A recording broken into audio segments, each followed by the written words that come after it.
Jadi matriksnya itu saya tak itu aja deh ya. Screenshot.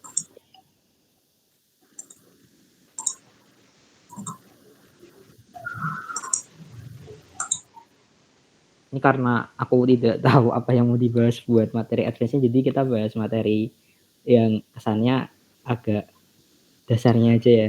Jadi ini intinya matriksnya tuh n kali n, berarti kesininya ada n, ya n-nya bisa berapa? Misalkan 3 kalau di sini. Contohnya ini n-nya 3 gitu. Matriks kotak ya, matriks persegi. Kemudian dia Hermitian. Hermitian tuh maksudnya adalah matriks, isi matriksnya ini kalau kita transpose lalu kita ambil konjugat kompleksnya, konjugat kompleks berarti misalkan di sini itu I ntar jadi minus I gitu. Ini dia nilainya bentuk matriksnya akan sama dengan bentuk matriks aslinya. Ya enggak ya? Aku agak lupa. Bener nggak sih Hermitian itu syaratnya? Iya, selalu. M-1. M-1 apa M? Ingat nggak kok? M ya? Nah, ya gitu ini. Nah, M kan. Nah, kenapa disebut Hermitian? Karena lalu kemudian not operasi ini jadi ditranspos terus dikonjugat kompleks itu bisa ditulis sebagai Dagger kayak gini.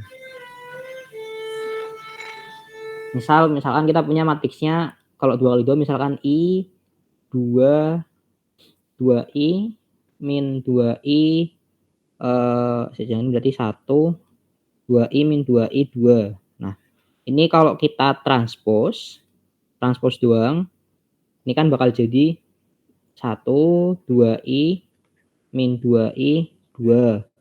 Kalau kemudian kita konjugat itu kan bakal jadi 1 ini jadinya 2I min 2I 2. Nah, makanya ini disebut ntar matriks kayak gini disebut Hermitian. Nah, ini matriksnya n kali n berarti bisa jadi 2 kali 2, bisa jadi 3 kali 3, bisa jadi 10 kali 10 dan seterusnya. Nah, kemudian VM itu suatu fungsi, jadi fungsi yang berkaitan sama matriks gitu. Contohnya kayak gini.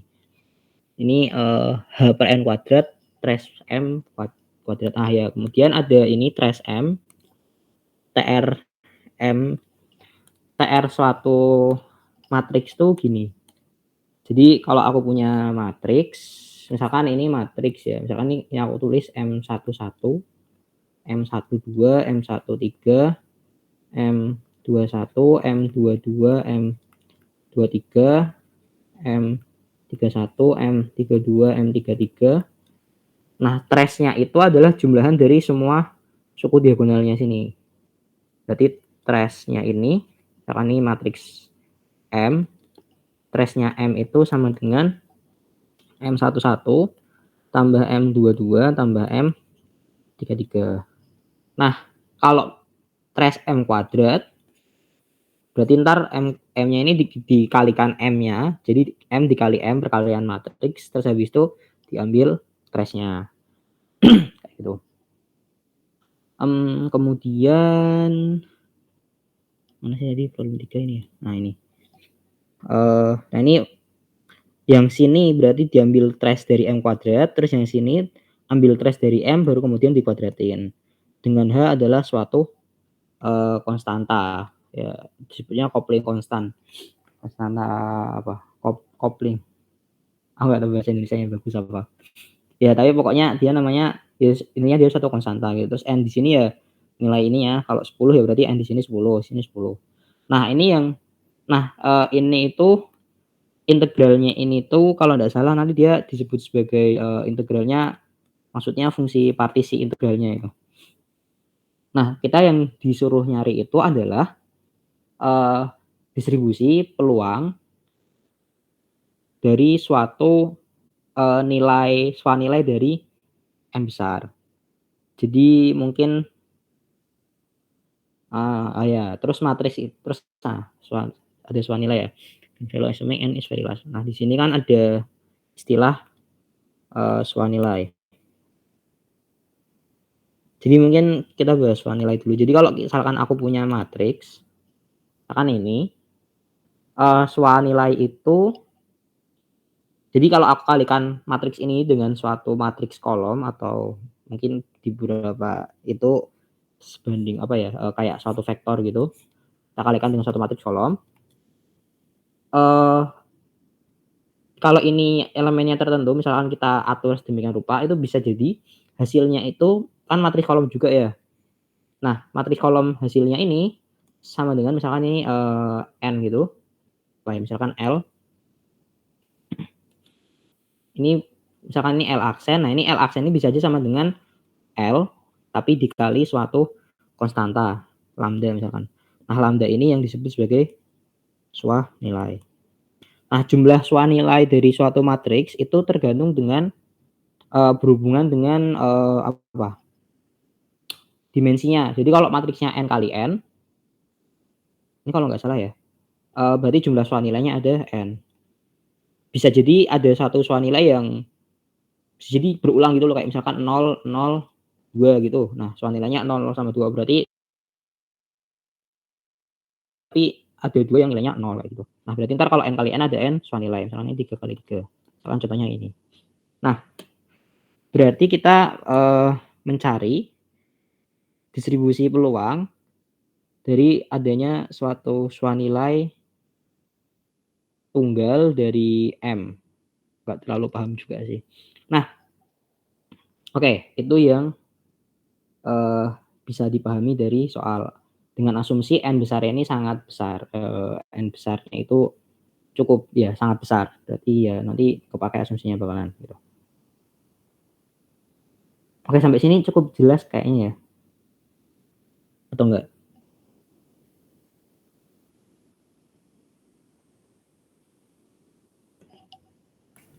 Jelas, Pak.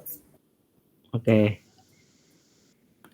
Nah, ya yang nomor 2 ini sama aja kayak nomor 1, cuma disuruh buat pakai V-nya bentuknya kayak gini. Nah, mungkin kalau teman-teman yang udah pernah ambil fisika statistik, ini tuh sebenarnya agak mirip dengan, apa namanya, ini, fungsi partisi. Jadi integral Z ini kan oh bentar. Jadi integral Z Simbolnya ini, sama. iya pertama simbolnya sama, tapi kemudian yang kedua ini modelnya kita bisa apa ya, kayak analogkan ini tuh, kinetik, suku kinetik, sini suku potensial. Kan makanya ini juga V-nya disebut suatu potensial kan. Jadi, kalau ada suatu fungsi partisi itu kan biasanya modelnya, Z sama dengan, integral eksponen dari suatu ya energi kali beta gitu, kali ya kali suatu konstanta apa, terus diintegralkan terhadap seluruh, apa, ruang fase atau ya gampangannya variabel-variabel yang mempengaruhi nilai energinya itu kan. Ya kalau di fungsi partisi biasanya dpq. Nah, kemudian nanti kan di sini juga ada yang namanya, rho kan bakalan, probability distribution-nya. Jadi nah di sini tuh kayaknya semacam nyari rho dari Z-nya itu. Nah, kemudian kita masuk ke pembahasan. Ini cara yang kupakai tahun lalu. Jadi tahun lalu tuh akhirnya aku, nyoba cari-cari di internet karena emang dibolehkan mencari di internet. Meskipun kemungkinan untuk menemukannya juga sangat kecil, nggak besar kalau misalkan nggak paham soalnya. Aku coba nyari-nyari, jadi intinya kayak gini akhirnya. Nah, pokoknya aku masukin dulu integralnya. Nah, terus tapi ini aku pakai kayak ginian dulu meskipun sebenarnya kalau di pembahasannya itu nggak kepakai akhirnya kayak giniannya. Nah, jadi kayak gini. Kemudian, aku ambil contoh dari reference ini. Misalkan teman-teman mau coba Kak mungkin bisa Kak di sini. Mak akhirnya nggak kepakai sih kalau video, nggak tahu sih, aslinya bener apa salah. Nah, ini terus ku ambil dari referensinya itu, ku modif ke, bentuk ini. Jadi ini ekuivalen dengan bentuk ini, nanti bisa jadi kayak gini. Lalu kemudian dapat row-nya kayak gini. Row sebagai fungsi lambda, lambdanya, swanilai tadi. Jadi, kemungkinan swanilai itu dimiliki oleh kayaknya aku nangkepnya itu lambda di sini, row lambda di sini berarti kemungkinan swanilai dimiliki oleh matriksnya, matriks sembarang Hermitian sembarang itu kayak gini probabilitasnya. Jadi kayak misalkan kalau lambdanya makin besar, sampai ke satu nilai tertentu dia entar, probabilitasnya makin kecil kayak gitu atau gimana. Nah, tapi kebanyakan niru di sini sih, kayaknya aku, bentar coba aku cari bagiannya yang aku reference. Nah, kalau nggak salah sekitar sini Bu ya, kayaknya. Nah, ini V-nya tulis kayak gini.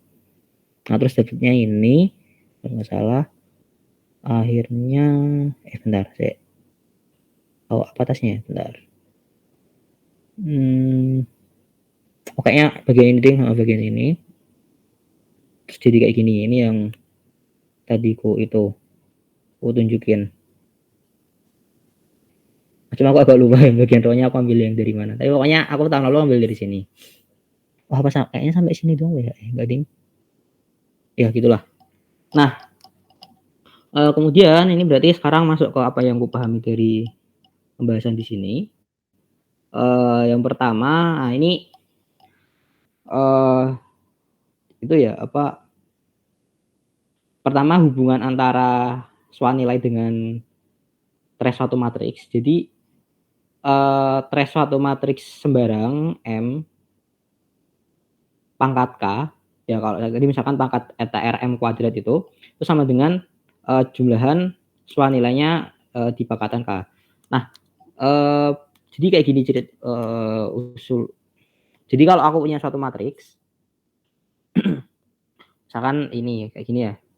Nah, misalkan ini ya M11, M12, M21, ya M13, nggak salah. Pokoknya misalkan ada isinya gitu. Nah, kalau kita cari trace-nya itu kan gampang ya, tinggal jumlahin semua. Tapi kalau misalkan kita kalikan, itu kan nanti bagian sini ya, kalikan dengan matriksnya sendiri itu kan yang bagian sini, bagian sini itu adalah ini kali ini, terus ini kali ini kali ini kan. Jadi dia udah ribet gitu. Kemudian yang bagian sini juga tambah ribet. Nah, tapi ada trik yang bisa kita gunakan, yaitu pakai diagonalisasi. Jadi kalau aku punya matriks kayak gini, itu bisa aku bikin jadi bentuk kayak gini. Jadi ini matriks tertentu, misalkan kita tulis sebagai apa? P transpose. Terus ini matriks yang isinya di sini itu swanilainya. Terus kemudian ini matriks P. Jadi di sini 00 semua isinya bagian sini ya. Cuma ada yang bagian diagonal doang. Nah, ini namanya prosesnya diagonalisasi. Nah, bagusnya diagonalisasi seperti ini itu trace dari matriks yang diagonal ini sama dengan trace dari matriks ini. Nanti bisa dibuktikan. Jadi trace ini misalkan ini M diagonalisasi MD, trace-nya M itu sama dengan trace-nya MD. Nah, terus kemudian karena ini juga matriksnya itu diagonalisasinya juga kayak gini kan. PT, terus ini matriks diagonal, terus ini P. Nah, terus kemudian matriks yang buat mendiagonalisasi ini, PT ini, dia itu sama dengan P inverse. Jadi ini kali ini hasilnya matriks itu identitas. Identitas kali matriks ini jadinya MD biasa kan. Nah, ini misalkan ini MD. Jadi ntar ini bakal sama dengan MD kali MD kali P, terus ini PT. Nah, berarti kan jadinya bakalan ini suatu matriks yang tinggal diagonal kali diagonal kan. Nah, kalau matriks diagonal kali diagonal kan berarti hasilnya nanti bakalan ini ya misalkan MD kali MD ya. Ini kali ini. Nah, nanti yang bagian sininya itu tinggal yang pojok kiri atas kuadrat. Jadinya kan, terus yang ini tinggal jadi tengah kuadrat, yang ini tinggal pojok kanan bawah kuadrat. Berarti trace-nya tinggal eigenvalue tadi, suatu nilai tadi dikuadratkan terus dijumlahkan. Nah, terus kemudian PTP ini nggak mengubah suatu nilai karena tadi kita tahu kalau ada matriks kayak gini, ditulis kayak gini, ada matriks M ini, ditulis seperti ini, itu suatu nilainya M itu sama dengan suatu nilainya ini kan. Berarti kalau ini dikalikan ini sama ini, itu suatu nilainya nggak berubah. Berarti kita tahu kalau kayak gini, suatu nilainya nanti tinggal suatu nilainya M biasa ini terus dikuadratkan terus ditambah. Nah, kalau diulangi K kali berarti nanti juga sama aja. Bakal sama dengan tinggal dipangkat K terus dijumlahkan. Nah, kayak gitu. Terus ini aku nggak terlalu paham yang ini. Itu ya kita skip ke bawah ya. Nah, ini dihitungin lagi apa namanya, diperlebar lagi. Gimana kalau trace-nya itu dipangkatkan N. Nah, kalau trace-nya dipangkatkan N, ntar jadinya bentuk seperti ini. Bisa teman-teman cek. Jadi ini contohnya tuh kayak misalkan kayak gini. Misalkan aku punya X1 pangkat K tambah X2 pangkat K, misalkan tambah sampai 2 ya, terus pangkat 2 misalkan. Ini kan nanti bakal sama dengan ada X1 yang pangkat 2K, tapi X2-nya nggak dikali sesuatu apapun, terus tambah 2 kali X1 pangkat K, X2 pangkat K, tambah X2 pangkat 2K kan. Nah, ini nanti kalau misalkan pangkat 3 kan bakal tambah banyak lagi sukunya, pangkat A bakal tambah banyak, terus kalau ini ditambah X3K misalkan bakal tambah banyak. Nah, itu bisa digeneralisasi jadi bentuk kayak gini. Nah, kemudian bagian berikutnya ini yang aku udah lepas. Jadi dia udah ngomongin fungsi partisinya. Aku nggak paham kenapa agak beda sama yang di atas ini ya. Apa mungkin sama atau tapi aku juga nggak paham gimana. Nah, kemudian ini itu dia ngecek apakah potensial kayak gini, ini kan dia nyebutnya simplest effective action kayaknya. Apakah fungsi kayak gini itu, ini gini ding, ini fungsi partisinya, terus ini di sini S. Nah, S-nya ini disebut sebagai aksi, dengan aksi paling simpelnya kayak gini. Ini mungkin agak mirip dengan tempat kita di bagian 1/n V-nya ini mungkin. Soalnya ini kan ada ya ini. Ini tapi N kuadrat 1/n. Nah, terus yang bagian sininya mungkin yang bakal coba dimiripin sama yang sana tadi. Apa gimana gitu. Nah, ini dicek pokoknya ada kondisinya gitu. Nah, kemudian di sini itu dia kasih tahu rumus density-nya apa, probabilitas density probability-nya tadi. Persamanya kayak gini. Nggak tahu juga kenapa. Kemudian ini pakai fungsi green kayaknya ya, nggak tahu deh. Kayaknya green function deh, tapi aku nggak tahu juga. Pokoknya jadi kayak gini fungsinya. Kemudian diatur sampai dia akhirnya nemunya itu ini probabilitasnya akhirnya dapatnya ini. Nah, sekilas itu ini tuh agak mirip sama yang ku temuin di sini, sama yang ku bikin sebenarnya. Bentar. Nah, ini cuma T-nya diganti A kuadrat, sama di sininya nanti ada suku-suku lainnya tuh loh, tambahannya. Kan ada suku ininya kan. Nah, ya sampai situ doang kemiripannya. Mungkin karena di tempatku mungkin G-nya dianggap 0 apa gimana gitu. Nggak tahu juga.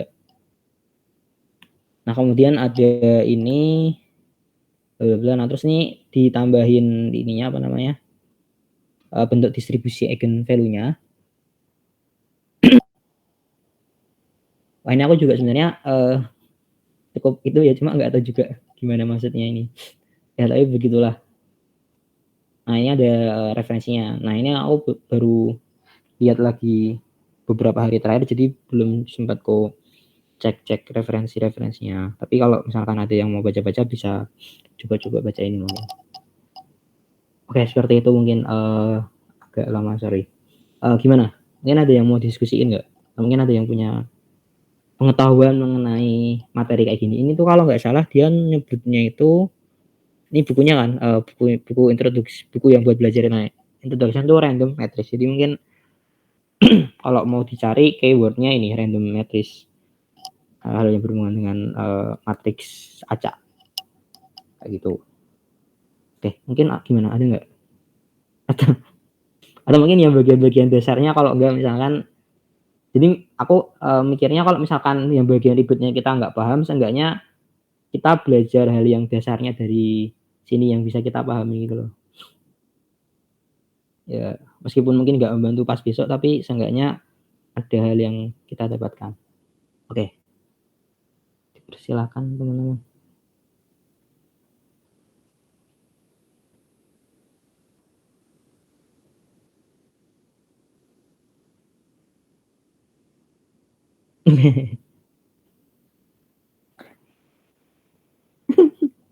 Gak apa, aku juga bingung sih pas baca ininya. Aku aja udah lupa tahun lalu kenapa aku bisa sampai kesimpulan dapat ini. Baca ini aja aku udah bingung baca kerjaanku sendiri tahun lalu.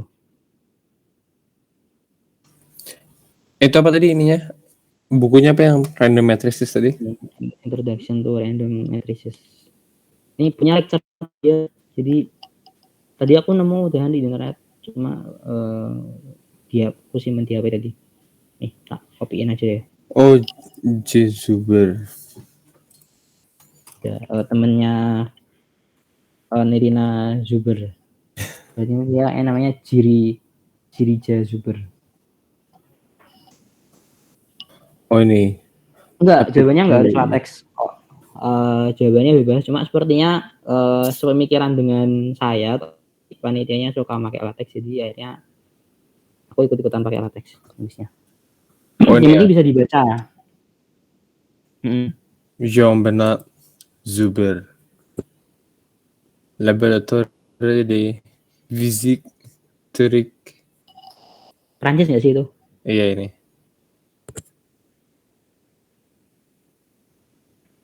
Bahasanya tidak seperti tulisannya.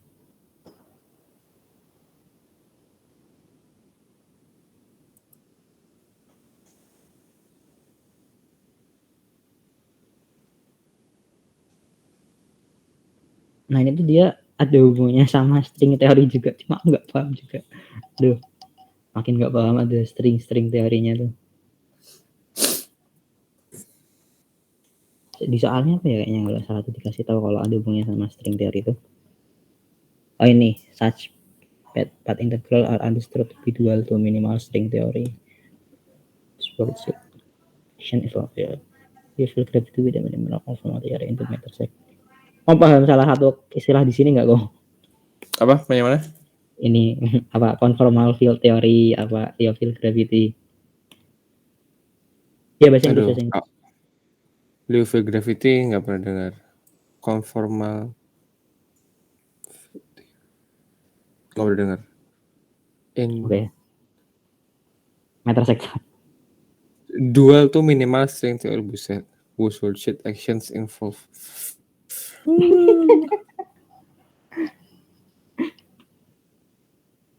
Iya, Vin bahasa Inggris.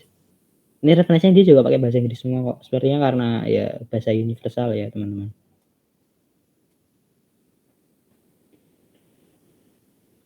Kalau pakai bahasa Perancis kayaknya kita nggak ikutan loh. Nggak paham.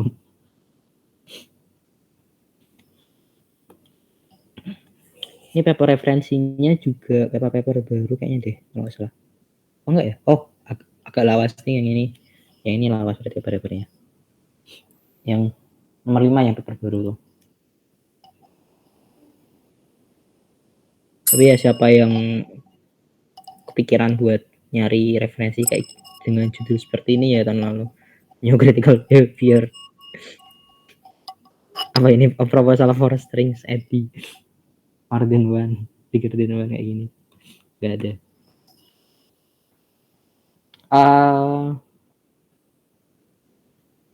Gimana? Yang lain? Mungkin Ihsan, Yehes, ada yang apa ya? Dirasa itu apa enggak? Ya aku tadi lupa ngetek yang Edwin dan kawan-kawan kayaknya ya. Minta tolong tagin dong. Nggak tahu mau gabung, tapi lupa.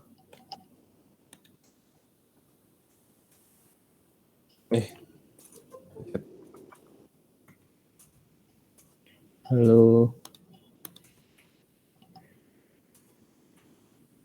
Oke, ya. Ya misalkan teman-teman ngerasa bingung nggak apa-apa. Kan lalu juga bingung kok ngerjainnya. Jadi emang ini saatnya untuk bingung kan biasanya kalau ngerjain soal-soal UAS atau TS mungkin masih ya paham dikit-dikit. Kalau misalkan kayak MIPA atau lomba-lomba di Indonesia mungkin mulai nggak paham dikit-dikit. Nah, terus kalau di sini benar-benar nggak paham. Tapi ntar ya karena ini lombanya ntar 24 jam kan, jadi ya dimanfaatkan untuk mencari atau untuk merenungi soalnya bisa lebih lama. Kayak gitu. Emang niatnya nyari soal yang nggak bisa dikerjain sih, bukan nyari soal yang bisa dikerjain.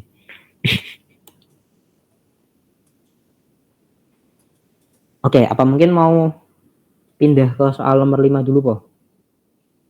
Boleh. Udah sama kurikulum S1 nggak ya? Menurutku sebenarnya kalau kayak setengah poin itu tuh kurikulum S1 tuh bisa dapat setengah poin.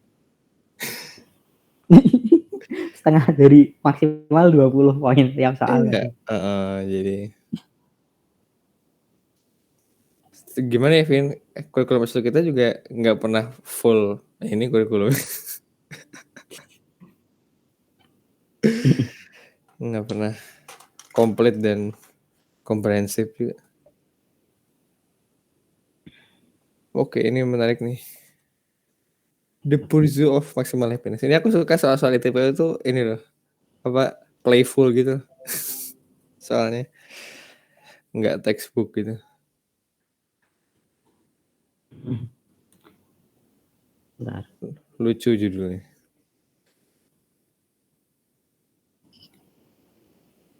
Windows S ku rusak ya, kenapa ya?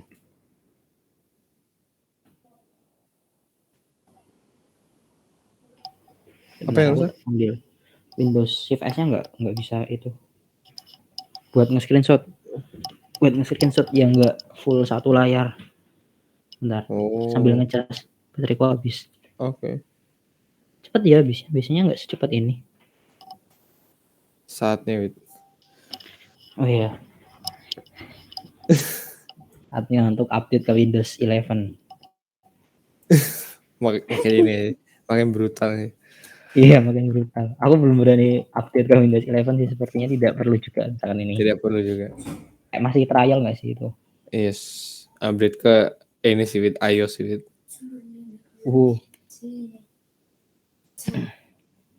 Bentar, tak gedein terus tak screenshot dulu. iOS tuh bisa barengan sama Windows di satu laptop apa enggak? Enggak lah. Ya. iOS ya kalau bisa enggak sih kalau laptop Apple keep install Windows.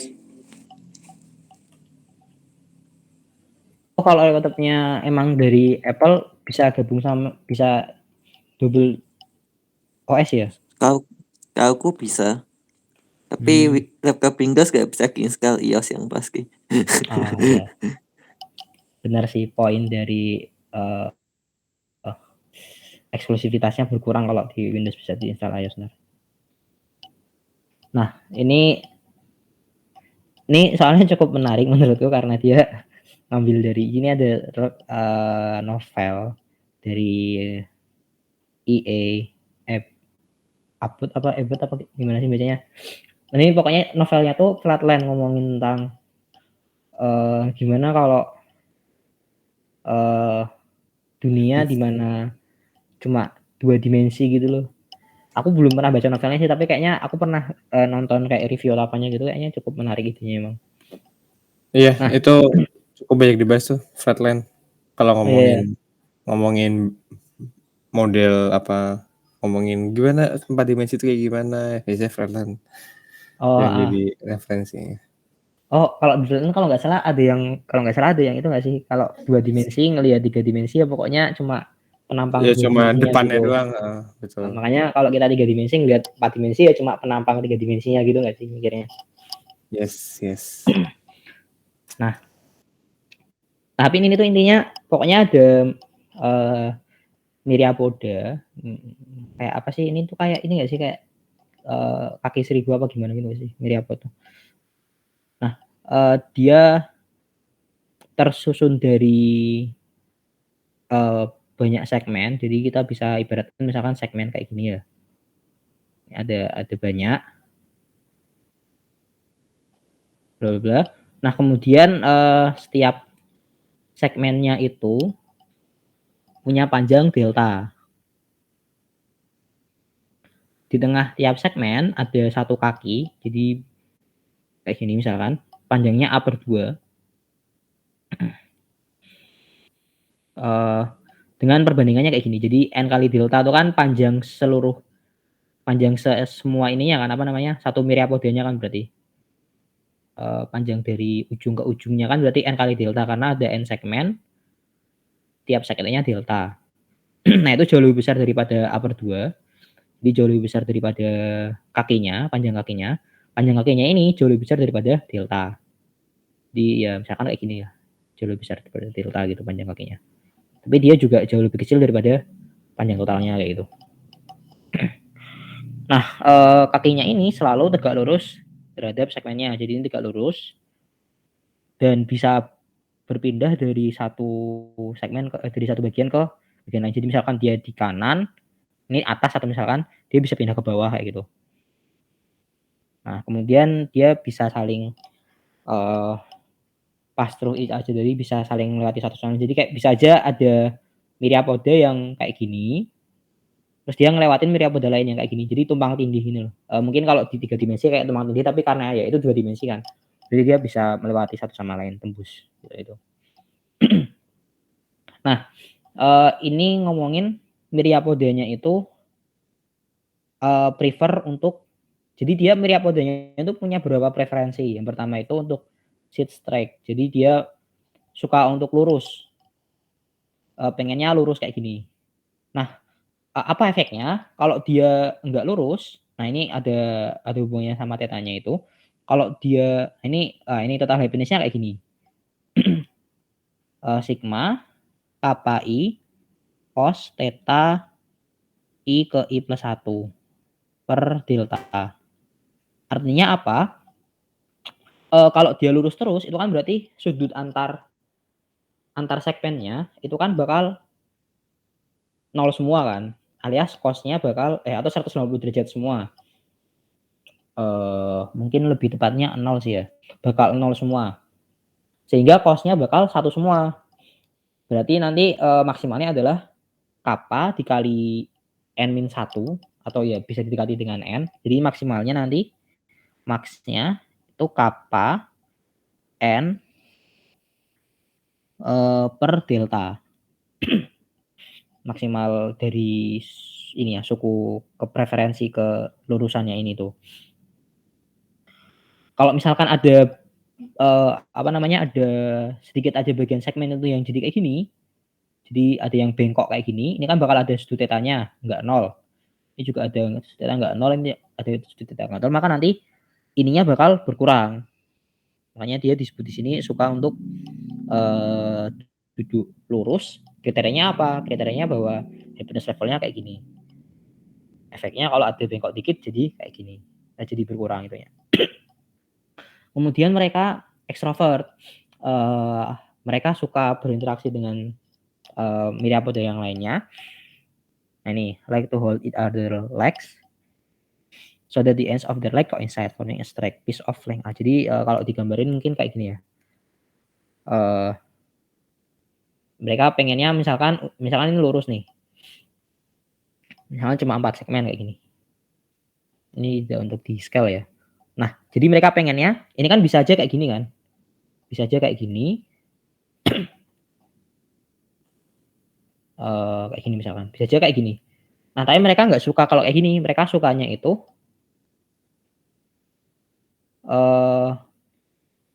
leg-nya gabung semua. Nah, karena leg-nya selalu tegak lurus, dan panjangnya selalu upper 2, berarti pas gabung ini dia panjangnya bakal sama dengan A. Kayak gitu. Nah, kemudian dikasih indikator. Indikatornya apa? Indikatornya adalah kalau bentar. Nah, ini indikatornya adalah mereka itu happiness levelnya proporsional ke jumlah kaki yang saling berterikat dikali dengan konstanta mu delta. Berarti berarti ini ditambah mu delta kali jumlah yang itu hold. Maksimalnya berarti ntar n mu delta. Kalau ada satu aja yang enggak saling berikatan, maka nanti akan berkurang sebesar mu delta. Nah, kemudian lanjut di sini. Nah, ini kita diminta untuk meninjau. Oke, mungkin sampai sini ada yang itu enggak. Jadi kriterianya cuma 2 happiness levelnya mereka tuh. Pengennya lurus sama pengen saling itu berpegangan. Jelas nggak kira-kira? Ini menurutku termasuk soal yang nggak perlu pengetahuan S1 secara mendalam. Nggak perlu pengetahuan tambahan gitu loh.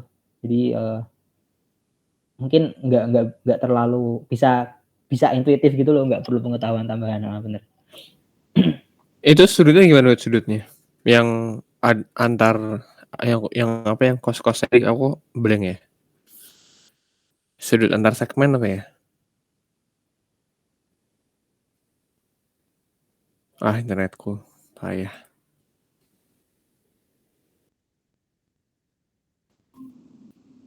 Sorry. Gimana sudut apanya? Sudut antar segmen itu? Gimana sih Sudut antar segmen tuh maksudnya gini. Jadi misalkan ini kan antar segmen tuh kan ada membentuk sudut kayak gini kan. Nah, mereka tuh suka kalau lurus, jadi sudutnya ininya ya ini sudutnya ini 0 gitu.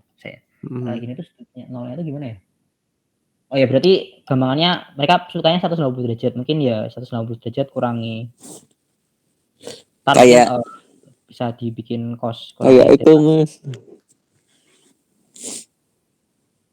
Ini tetanya misalkan. Nah, tadi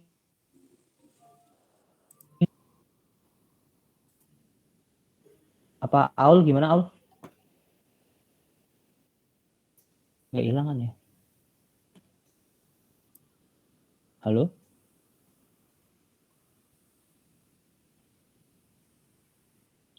Saya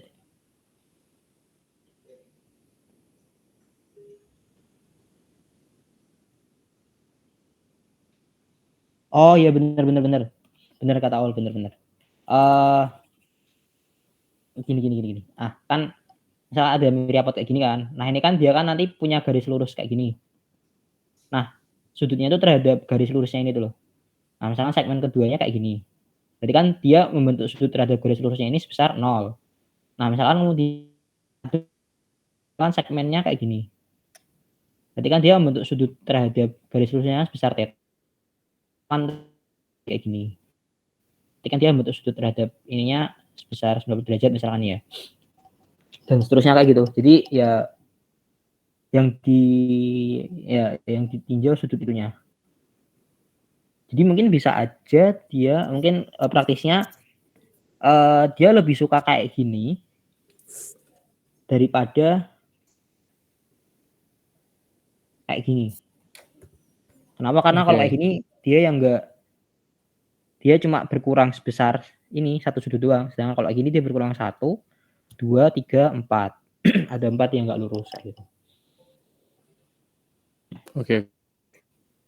Jadi atau yang pertama sudut segmennya itu sama kakinya ini. Nah, masalahnya kalau ini kita bisa kakinya udah nggak bisa saling berpegangan gitu dan seterusnya. Oke. Yang lain aman nggak kriteria-kriterianya? Bisa dipahami kan ya?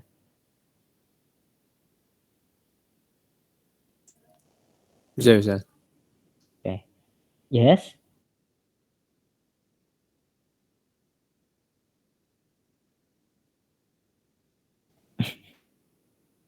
Miau. Ini ada soal. Oke, kemudian jadi pokoknya 2 hal tadi diingat, kita ingat kemudian tinjau sistem 2 myriapoda. Nah, kalau kita bayangkan punya ada 2 myriapoda, kita bisa bayangkan ada mereka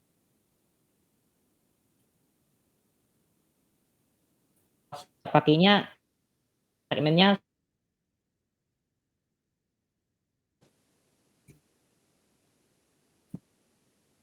kita. Nah, itu keadaan maksimal bagian mereka bagian maksimal pas itu.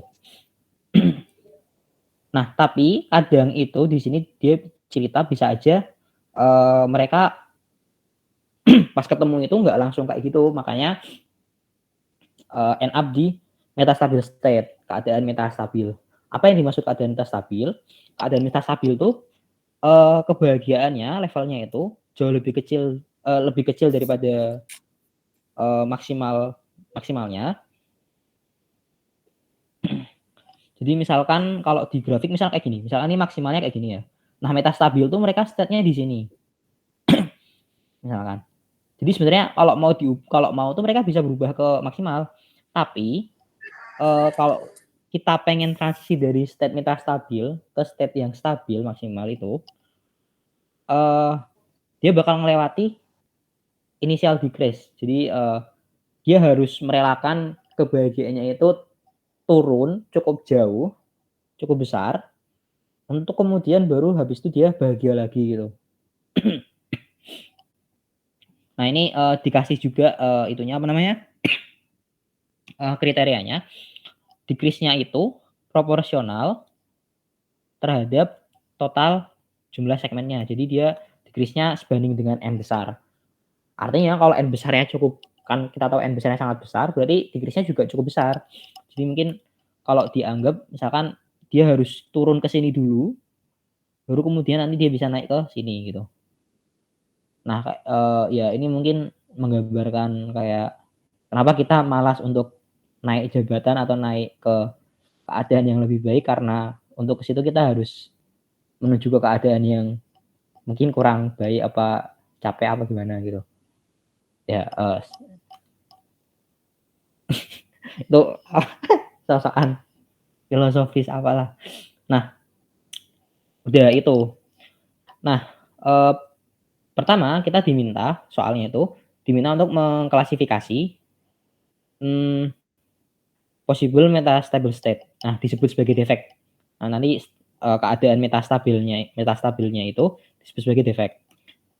Ketika menganalisa suatu defect, kita diminta untuk mengecek defect mana yang bakal tetap bisa kelihatan ketika A-nya sama dengan 0,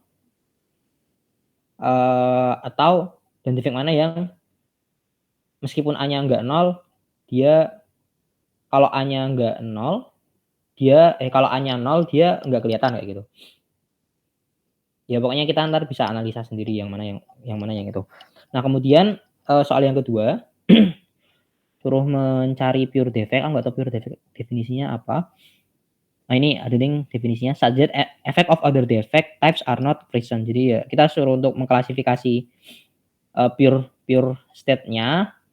Kemudian kita suruh meninjau gimana kalau benar-benar pure doang, nggak ada kombinasi dari defect lain. Nah, terus berapa banyak independent parameter yang tiap defect punya. Jadi kayak apa ya? Ya, bentar nanti dulu aja lah ya. Mungkin kita coba dari yang pertama dulu ya. Ini kita ambil dulu misalkan dari yang pembahasan di sini. Nah, kalau pembahasan di sini itu dia ini langsung ada we can divide the defect into two class based on the scaling of their size with n. Yang pertama itu defect yang terlokalisasi. Involve only finite size segment on the ini yang enggak proporsional ke n besar ya. Jadi ini yang enggak termasuk yang nanti enggak diituin.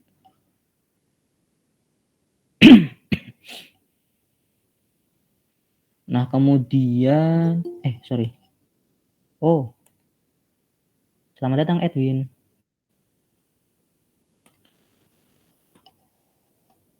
Oke, kita coba lanjut dulu aja ya. Take at this class, benar-benar class, the first class include lokasi. Benar.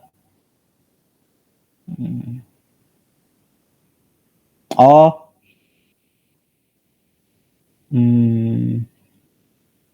Such other before and after the defect. So if one would cut out the defect and glue myriapode in its place, it will be a ground state for shorter myriapods.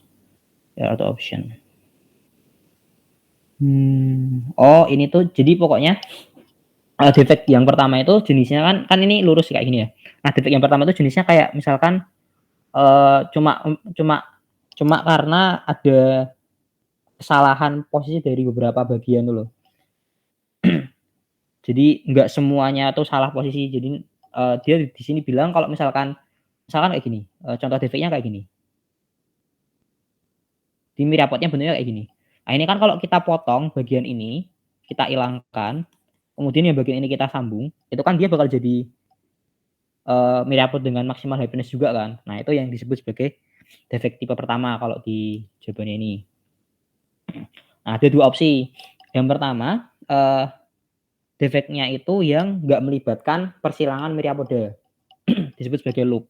Contoh defeknya, nah ini contohnya tuh di papernya ini ada. Jadi ini papernya tahun 2021 yang disinggung. Aku curiga kalau nggak salah ini mungkin ada yang penulis soalnya ya yang bikin papernya ya. Baru diterbit 2021 pas ya. Atau mungkin udah pernah dibahas sama dia terus tapi ya kita nggak tahu. Ini soalnya topological defect producing in polymer filament. Jadi ya dia papernya ngomonginnya di filamen bandel malahan. Nah, ini contohnya ini. Kalau misalnya mau kita cari, defek yang pertama tuh namanya di sini loop.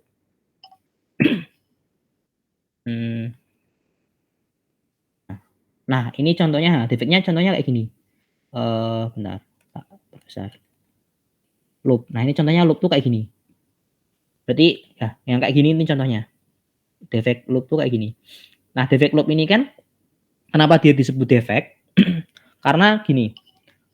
Bayangkan misalkan kayak gini ya. Misalkan cuma yang kasus paling sederhana, loop paling sederhana kayak gini. Jadi cuma dua segmen dari myriapoda atas yang dia enggak apa ya meletre kayak gitulah pokoknya. Cuma dua segmen ini dan benar. Berarti enggak ya, bentar harus lebih ya di atas ini ya. Misalkan 3 segmen, misalkan ini 3 segmen, ntar sudutnya gimana gitulah pokoknya. Nah, ini sepertinya mungkin kalau nggak salah. Nah, kalau kayak gini kan bakal kayak gini kan. Pokoknya ada 3 di atas sini yang miss, ada 2 di sini yang miss. Nah, kalau mau diluruskan misalkan ini karena di sini kelebihan 1 jadi kayak gini. Nah, ini itu kalau misalkan kita mau meluruskan bentar, yang kelebihan yang ini ding, sorry. Nah, misalkan kita mau masuk ke state maksimal, itu bisa tinggal kita tarik ini, tarik ke sini, ini tarik geser 1, ini geser 1, ini ntar lurus. Tapi ketika kita menggesernya itu, bagian yang ini itu kan dia bakal sesaat itu lepas dari temannya ini. Ini juga bakal lepas dari sini. Nah, sesaat ketika menggesernya itu yang nanti bakal menyebabkan penurunan yang ya sebanding dengan jumlahnya. Misalkan n tergantung posisinya ini sebenarnya. Kalau di tengah yang paling masalah itu. Atau kalau di ujung. Nah, kalau di ujung misalkan kayak gini. Misalkan kayak gini. Nah, terus dia kayak gini. Nah, ini kan berarti ntar dia harus geser banyak banget kan. Nah, ini disebut sebagai loop. Kayak gini defeknya. Ini kalau di fiber kayak gitu. Nah, kemudian defek yang kedua itu adalah kalau cross. Nah, disebut sebagai braid. Contohnya ya kayak gini, braid. Nah, kenapa itu defek? Karena kayak ini misalkan ya contohnya. Misalkan yang ini lurus saja. Terus yang ini tiba-tiba cross. Misalkan 3. Nah, kayak gini. Ini kan lurus. Nah, karena ini mereka nggak lurus, jadi akhirnya juga nggak bakal bisa itu kan. Dan seterusnya. Nah, sama kayak tadi kalau mau diluruskan itu kita harus menggeser ini semua ke atas. Terus geser ke kanan dikit. Tapi pas ketika kita geser ke atasnya itu pun dia pasti bakal lepas. Atau misalkan mau kita geser ke kanan dulu, dia juga bakal lepas dulu gitu loh. Nah, berarti pas ketika lepasnya itu yang kebahagiaannya berkurang secara drastis sebanding dengan jumlah segmennya itu. Ini disebut sebagai braid. Nah, bedanya defect yang pertama ini tadi, dia ketika A sama dengan 0 itu tetap kelihatan. Jadi ketika A-nya sama dengan 0 itu kan berarti nempel kayak gini kan. Berarti kan nempel.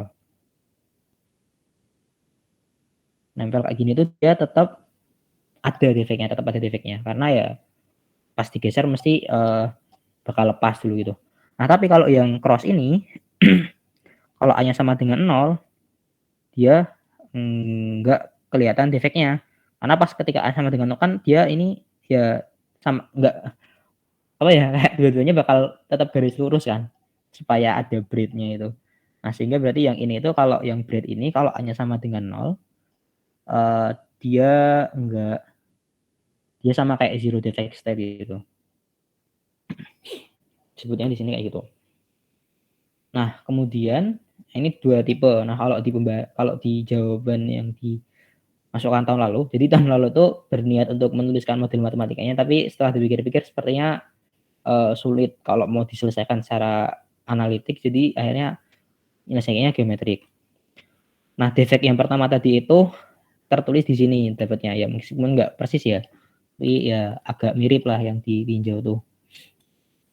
Nah, ini happen if we bend at least 2 segment, jadi of one myriapod in the middle, ya, jadi yang di bend yang di middle di sini kasih itunya, so that every segment in left or right will be shifted at distance delta. Nah, jadi kayak gini.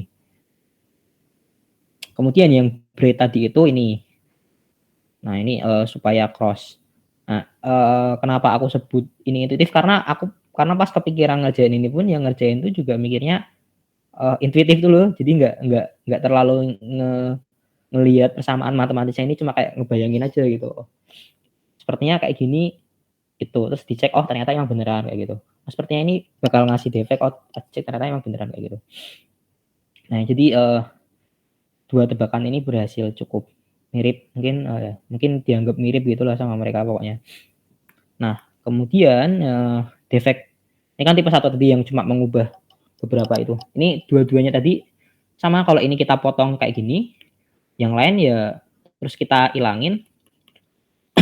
Bagian yang lain ini ya itu seperti bakal lurus kayak biasa, kayak myriapod biasa yang lain kayak gitu. Kemudian lanjut, atau ada yang mau didiskusiin dulu? Kayaknya udah agak lama bukan jelasinnya.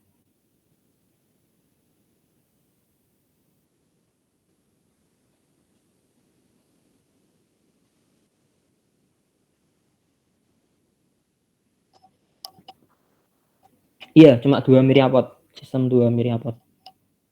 Ini kok consider tuh ini system of 2 myriapod. Jadi emang yang didiskusiin cuma 2 myriapod. Kayaknya kalau lebih dari 2 ribet ya. Iya, ribet lebih ribet maksudnya.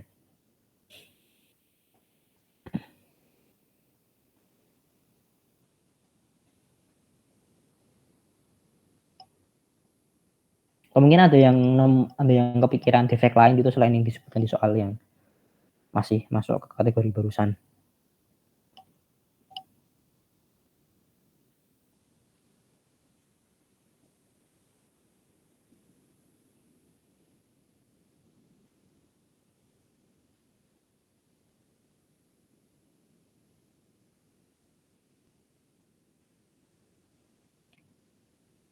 Oke, mungkin sambil kalau ada yang mau interupsi langsung bilang aja ya. Nah, ini yang kedua ini bentar aku coba sambil ngertiin ya. Due to their global nature, the defect of this class are significantly more varied than those of this class. Ini defeknya pokoknya global. Jadi yang misalign tuh kalau tadi kan yang yang nggak lurus tuh kan cuma beberapa bagian kan.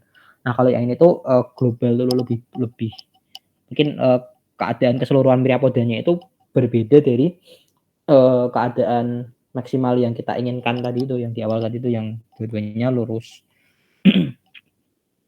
Nah ini tuh tapi terus dia nulisnya, however they all require as a building block. Mereka semua memerlukan, ini yang diperlukan itu a trap global mismatch between two myriapods that we consider obscure defect. We refer to this object as an overlap.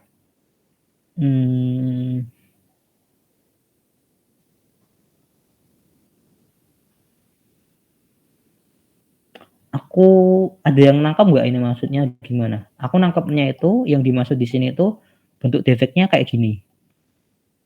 Jadi mereka semua tetap lurus tapi overlap. Jadi cuma beberapa doang yang akhirnya ini yang over yang apa namanya yang bisa kaki yang bisa berituan tuh cuma berpegangan tuh cuma beberapa doang, nggak ada kaki-kaki di ujung sini yang nggak bisa berpegangan gitu. Disebut sebagai overlap. Nah ini kan global ya, apa maksudnya kalau kita mau ilangin tuh ya nggak bisa gitu. Sebenarnya aku mikirnya bisa sih dihilangin bagian sini, cuma nggak tahu mungkin nggak termasuk nggak itu aja. Karena ini kan ya ngomonginnya posisi globalnya. Aku nangkapnya kayak gini sih dari yang ditulis ini. Mungkin ada yang nangkapnya berbeda nggak dari tulisannya? Wah agak jelek bahasa Inggrisnya ya.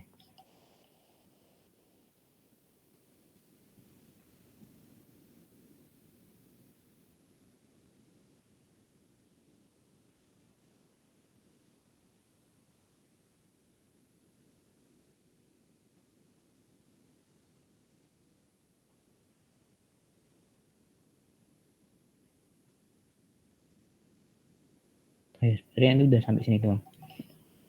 Aku nangkepnya yang barusan itu kayak yang defek pertama yang disebutin di sini. Jadi nih mismatch.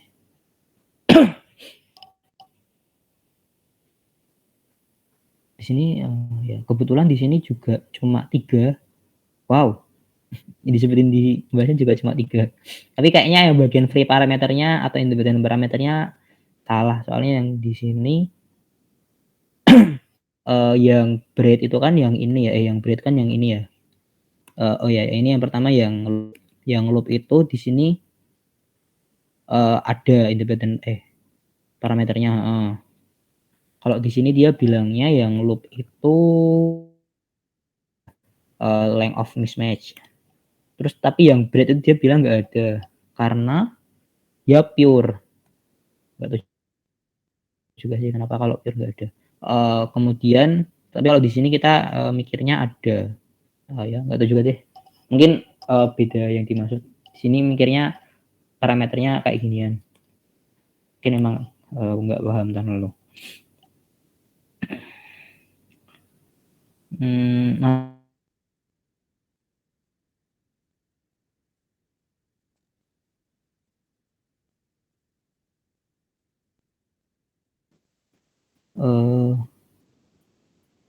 ini the free parameter size of overlap region. Mungkin overlap region di sini mirip sama yang dimaksud di sini amount of certain segment kali ya. Ya nggak tahu juga, cocok-cocokin aja. Pokoknya gitu. Nah, jadi itu pembahasannya. Yang dia nggak, selebih tepatnya dia nggak menjawab urut secara tiap soal kayak gini sih, lebih ke itu apa ngasih tahu jelasin aja, kayaknya emang bukan jawaban full yang dianggap benar yang tulis di situ. Oke. Gimana?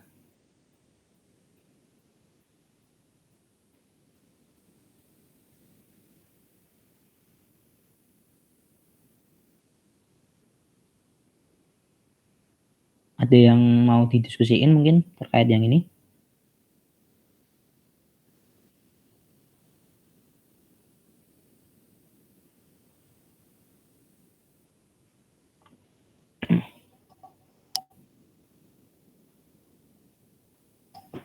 Belum ada tuh berarti bisa dipahami nggak ya?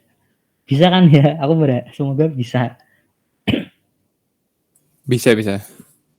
Nah, aku ya Aku mikirnya ini lebih intuitif aja sih ya, karena kebetulan juga kalau ternyata dan kebetulan cara ngerjainnya sama dengan hampir sama dengan yang di sini, emang ninjanya secara geometris. Yang masalah satu aja bawahnya nggak paham. Oh iya, iya sih. Yang parameter juga nggak paham. Terus yang ini tuh both on the left and on the right effect as a function. Ini intinya kan suruh nyari itu kan apa sudut antara ujungnya. Jadi ujungnya dua miriapod kan dia bakal bentuk sudut kayak misalkan ntar ujungnya yang sini kayak gini, yang ini kayak gini kan dia bakal membentuk sudut kan. Ada sudutnya gitu. Nah, suruh nyari sudutnya. Tapi kalau di jawaban sini bilang nggak ada efek ke sudutnya karena ya pure defect nggak pada akhirnya pure defect nggak selalu sama aja nggak bikin bagian sudutnya berubah gitu. Cuma kalau yang di sini tuh aku nggak tahu dia sepertinya dia nggak terlalu membahas mengenai kayak gituan ya. Nggak tahu juga ding.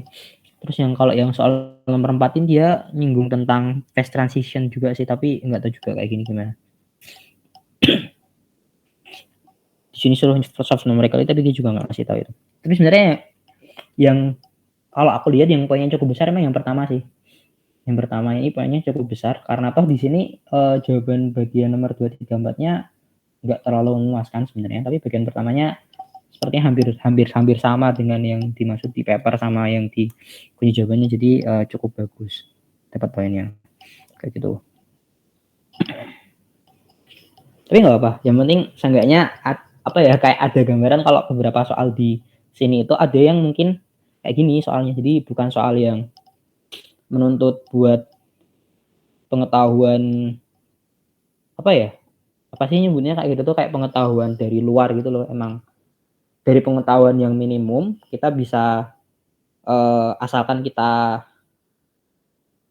dapat idenya itu kita bisa menyusun jawabannya gitu loh. Kalau kayak soal nomor 3 tadi itu kan kalau kita mau bisa tahu jawabannya kita perlu tahu kayak misalkan integral lintasan tuh kayak gimana. Terus kemudian trace matrix tuh kayak gimana, sebuah nilai itu seperti apa, fungsi distribusi peluangnya itu nyarinya pakai kayak gimana persamaannya dan seterusnya. Sedangkan kalau ini kan kita nggak perlu tahu nggak perlu tahu banyak, kita mungkin cukup tahu kayak cos itu apa persamaannya, ini yang dimaksud di soal itu apa. Bahkan cukup jelas itu loh, udah dijelasin di soal semua kayak gitu. Tinggal kebetulan pas ngerjain soalnya dapat ide apa enggak. Dapat ide ya, tinggal dikerjain aja, tinggal sampai selesai. Kalau nggak dapat ya udah ya nasib kayak gitu.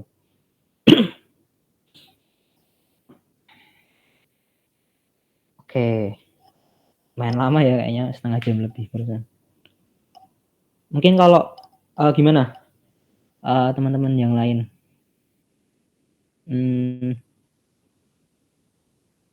Yes, Isan, Aul, aman? Atau Edwin mungkin yang baru gabung, sorry ya. Jadi lupa buat ngetek aku.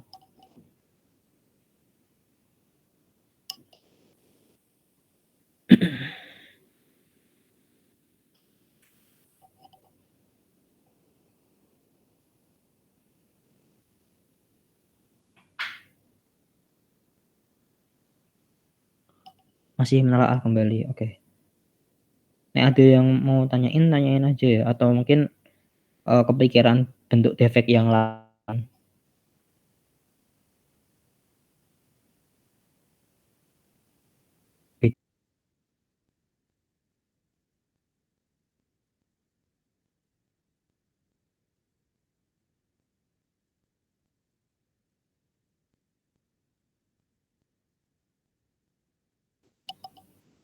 Sorry.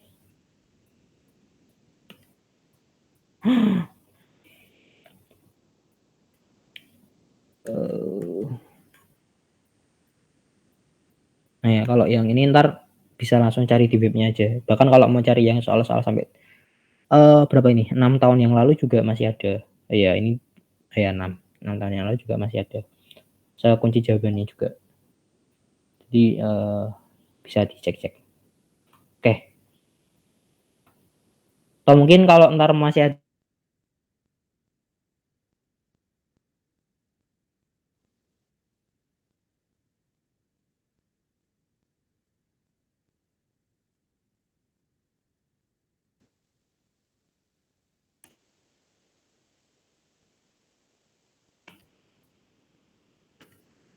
Sorry, barusan itu.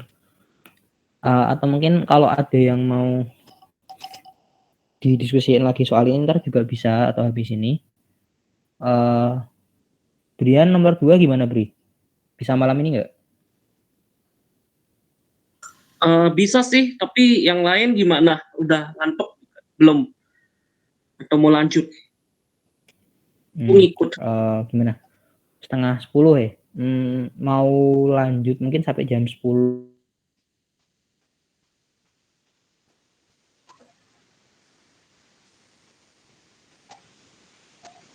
Gimana yang lain? Aku sih ikut aja gitu. Sorry. Gimana? Apa mau lanjut sekarang mungkin ntar sampai jam 10-an gitu, atau mau lanjut, atau mungkin mau lanjut besok Rabu terus ntar ditambah Jumat atau apa, atau hari apa gitu, atau Kamisnya atau apa, yang ntar lihat band to meet-nya paling banyak yang hari apa. Aku besok Rabu kayaknya kayaknya lagi bepergian besok Rabu. Tapi seenggaknya aku udah ngediskusiin yang 2 soal tadi, jadi yang lain aja ntar tinggal yang lain. Gimana? Manut. Diserahkan ke yang berwenang.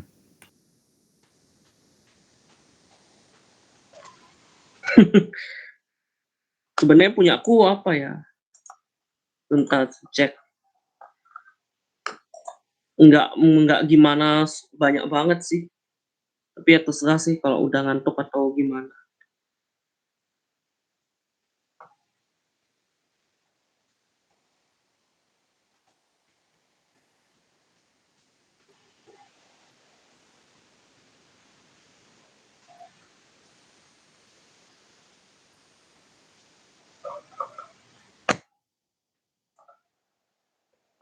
Oke, aku sebentar aja deh.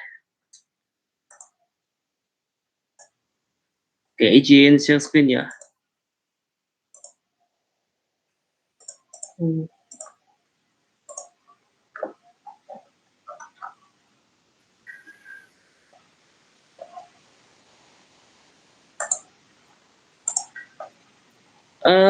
Atau sebelum ke sini, mungkin ke soalnya dulu ya.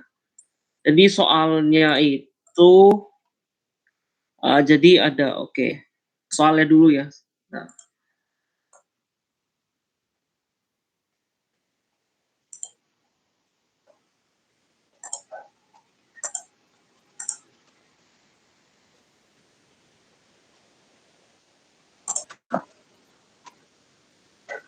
saya. Sorry. Share screen-ku udah mati kan ya? Sorry, tadi lupa Udah. matiin. Aku udah take over.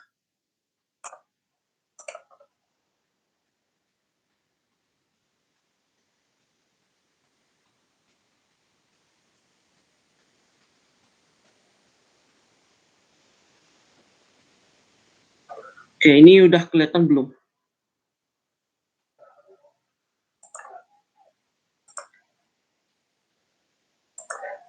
Halo.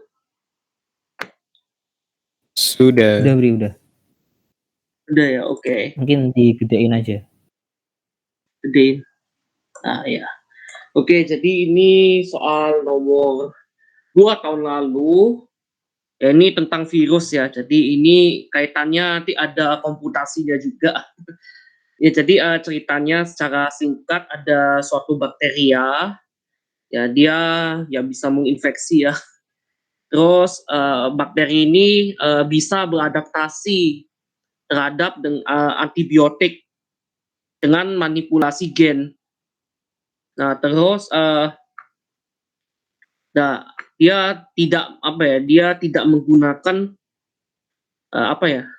gimana cara terjemahinnya?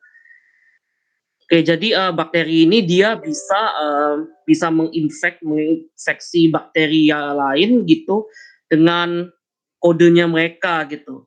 Dan dari transfer DNA itu bisa jadi kontribusi resistensi terhadap antibiotik itu. Jadi ada di dalam kandungan DNA itu ada suatu gen yang bisa menyebabkan bakteri itu menyebabkan kemampuan resisten terhadap antibiotik itu. Jadi di sini oke, jadi misalkan ada dalam sebuah cawan Petri dengan bentuk persegi, kemudian sisinya L, kemudian ada konsentrasi antibiotik yang meningkat secara linear, ya kemiringannya K atau gradiennya K, ini kappa ya. Dan distribusi makanan itu seragam. Nah, terus ditaruh sejumlah bakteri yang mula-mula itu inisial bakteri, terus pada sebuah sisi di dalam cawan tersebut, di mana konsentrasi antibiotik mula-mula itu 0. Kemudian dimintanya memodelkan dinamika populasi dan menghitung entah secara analitik atau numerik. Yang pertama, waktu yang dibutuhkan bakteri untuk mencapai sisi lain dari cawan, dan di mana antibiotiknya itu terkonsentrasi maksimum. Yang kedua, persentase bakteri resisten di dalam populasi terhadap waktu. Jadi perubahan bakteri resisten terhadap waktu dan distribusinya.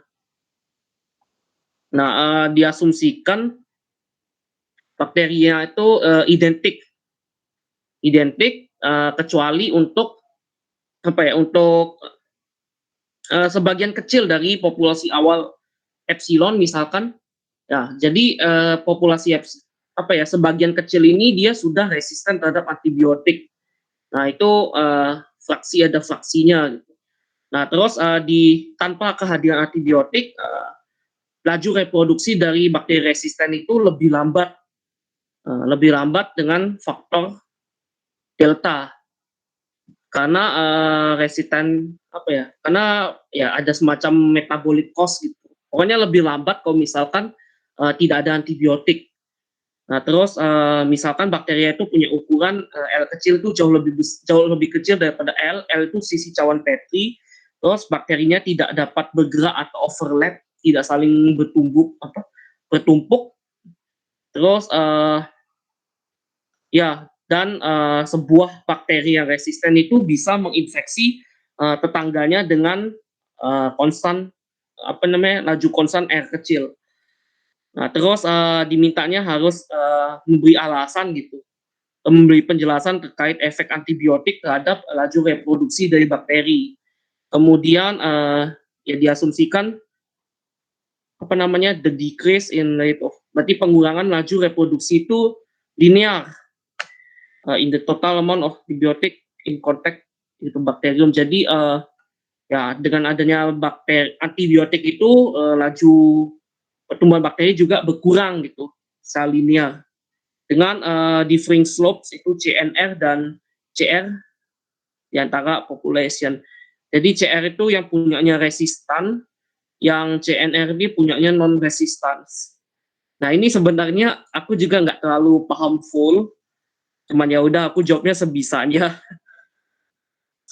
aja, dan ada bantuan Mas Kiko di bagian komputasinya, dan ya dapat 2 poin. Ya syukur-syukur lah ya, 2 dari 20. Oke, jadi aku misalkan kayak gini ya.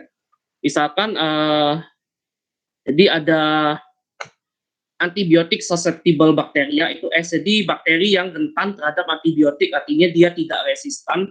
Aku simbolkan S.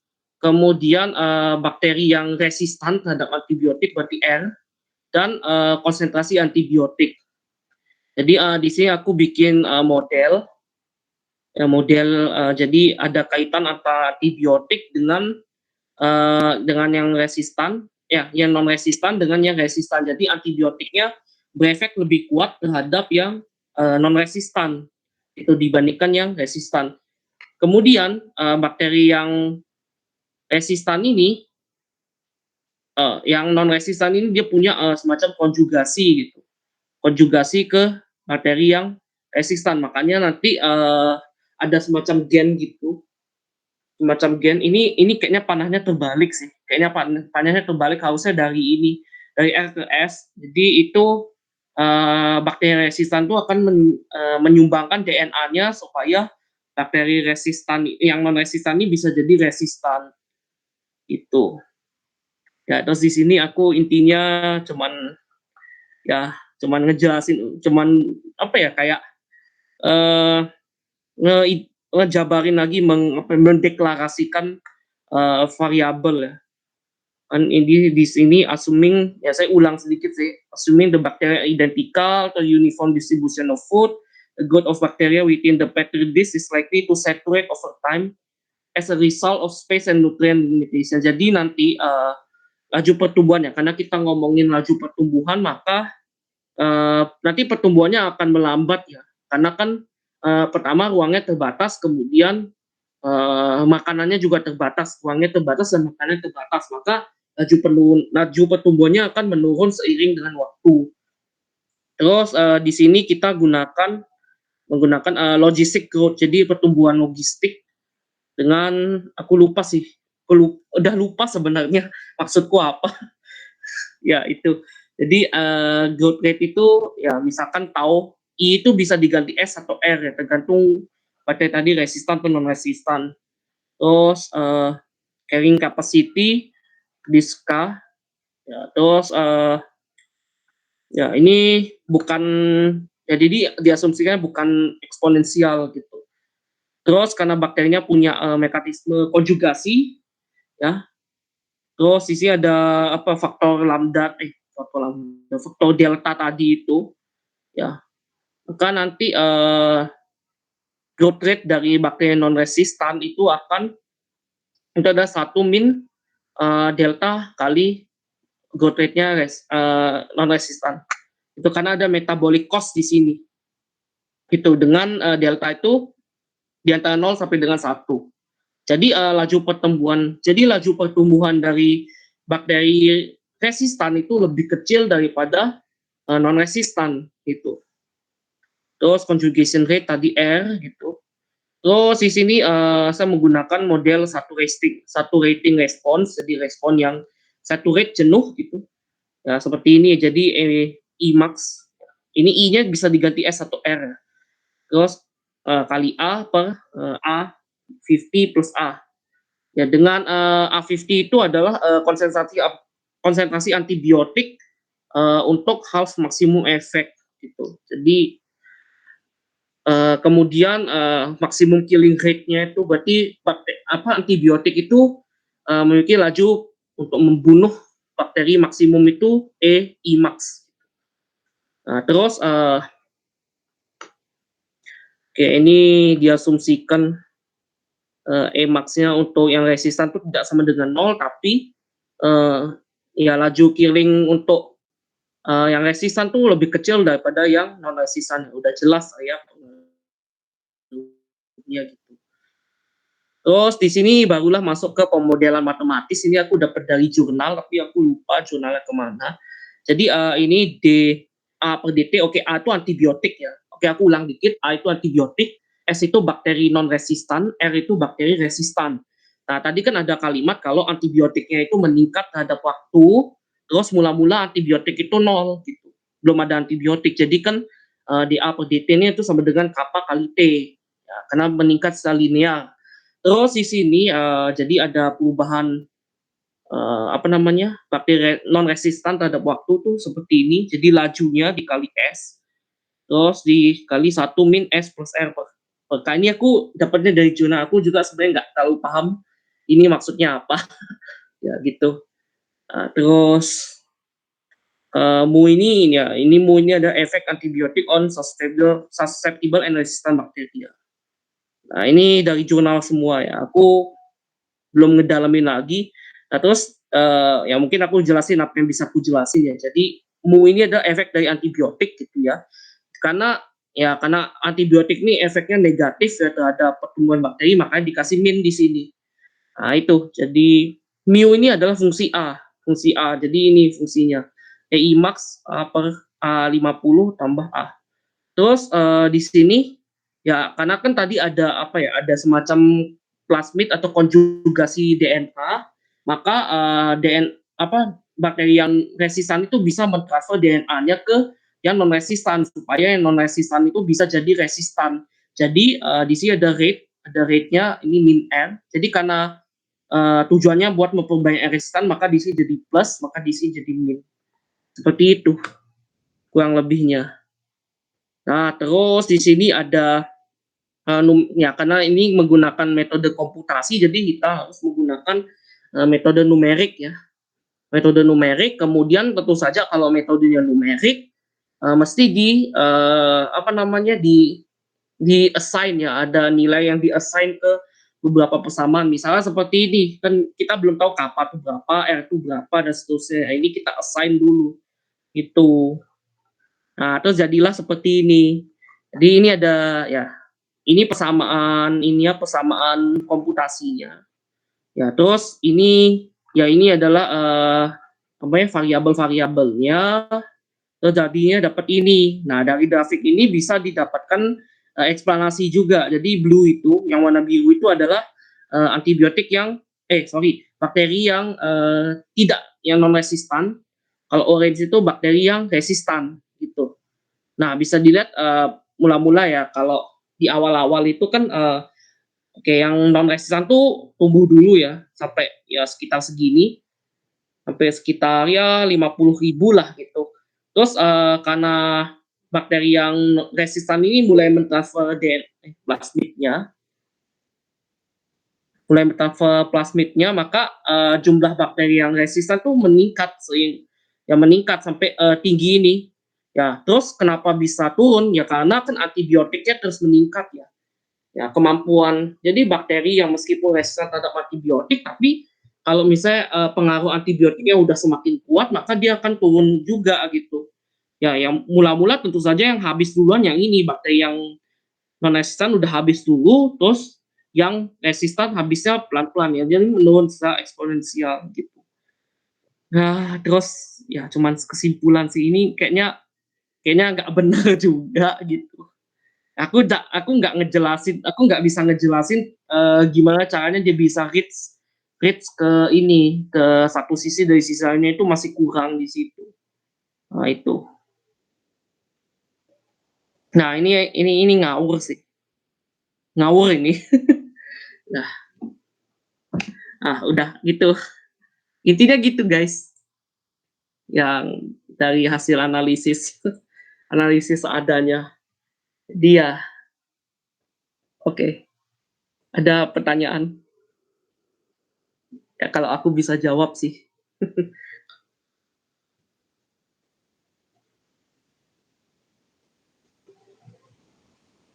Ya udah ya, enggak sampai 30 menit juga kan ya. Bri mau tanya, Bri. Ya, gimana Mas? Itu kan kalau di soal tuh kan nulisnya tuh dia lining a square petri dish with a linearly increasing concentration of antibiotic.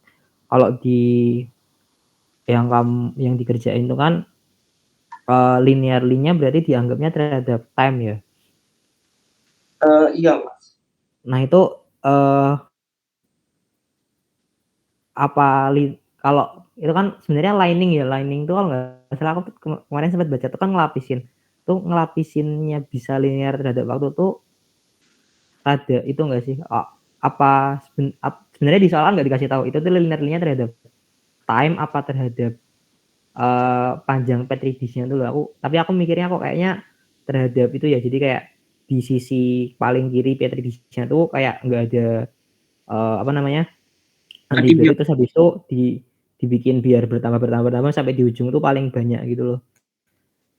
Nah itu kira-kira kenapa pas itu mikirnya linearnya terhadap time dan bukan terhadap place-nya, bukan terhadap distance gitu. Ya itu juga aku juga kurang paham. Persamaan tadi itu pun aku ngambilnya dari jurnal.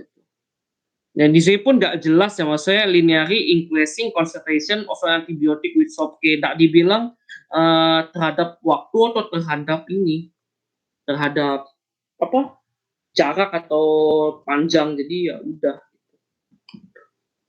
Oh iya, itu ada pandangan sama dari awal juga itu, yang soalnya dia bilang di situ kan awalnya ditaruh di sisi boundary yang satunya karena gimana di situ konsentrasi antibiotiknya itu 0. Jadi mungkin kalau tadi kan kita interpretasikannya konsentrasi pas itu, bukan konsentrasi di situ kan. Nah. Iya betul. Ya itu Iya. kekurangannya sih. Tadi aku bilangnya aku belum bisa nerjemahin hubungan dari bakteri terhadap panjang cawan Petri. Aku juga belum bisa ngejelasin bagaimana atau berapa lama bakteri itu dari satu sisi bisa nyampe ke sisi lain, yaitu sih kekurangannya.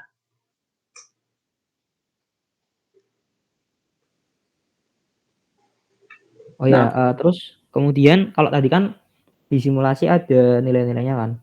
Nah itu panjang Petri dish-nya berarti nggak diasumsikan sama sekali ya, sama panjang bakterinya juga nggak dimasukin. L kecil sama L besarnya nggak jadi parameter ya pas Iya. tadi berarti. Ya itu itu kenapa? Ya itu kekurangan, itu bukan kenapa, itu udah memang kekurangan. Karena memang itu belum di ini sih, memang belum ditambahkan. Harusnya kan di persamaan di persamaan growth rate-nya itu harusnya ditambahin faktor cawan Petri atau faktor apanya, aku lupa ya, faktor carrying faktornya. Ya itu kan itu belum ditambahin, memang masih kurangnya di situ. Ya itu saja sih, nggak bakal bertele-tele aku belum bisa menjelaskan.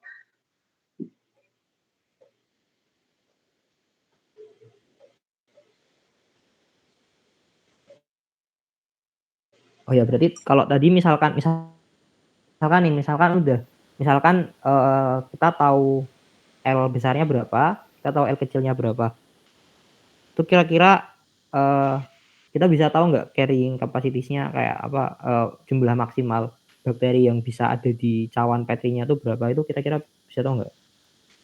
Nah, itu kan di apa ya? Aku lupa entah di soalnya atau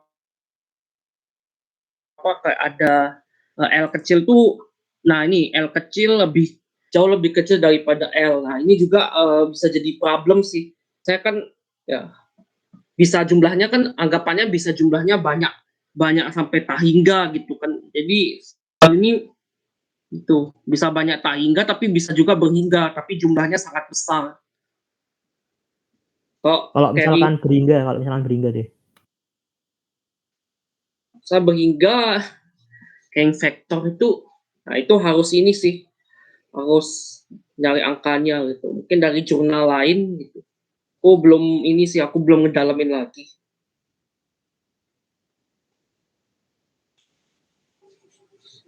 Atau mungkin yang lain ada pendapat nggak? Aku mikirnya harusnya kalau misalkan kita udah tahu, misalkan kita tahu nilai L besar kecilnya deh, harusnya aku mikirnya bisa langsung nentuin sih jumlah maksimalnya itu berapa. Mungkin yang lain ada bayangan nggak kira-kira gimana? Kalau bisa dibarisin gitu kan maksudnya.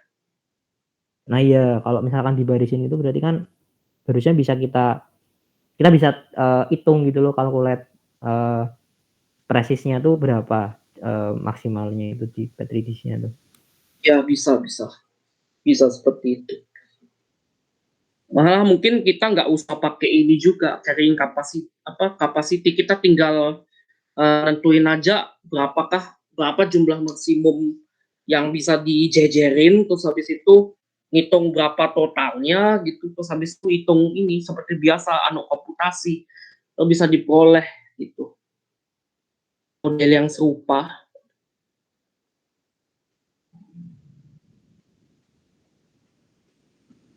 Pokoknya intinya kan ini, mula-mula konsentrasinya 0, terus konsentrasinya mula-mula kan konsentrasi antibiotiknya 0, terus lama-lama kan meningkat. Jadi seiring bakteri ini terus menjalar dari satu sisi ke sisi lain, dia terus ini meningkat juga gitu, antibiotiknya. Ya kemungkinan ketika bakterinya sudah sampai kanan, ya antibiotiknya udah maksimum. Ya itu juga sih, mungkin aku belum bisa cari model yang tepat banget untuk model antibiotiknya. Karena aku asumsinya itu nanti lama-lama malah bakterinya yang kalah gitu loh. Di model ini kan lama-lama bakterinya kalah gitu. Tapi kalau di soalnya mungkin mau antibiotiknya stuck terus bakterinya menang. Dia ini juga udah salah ini sih. Salah konsep gitu.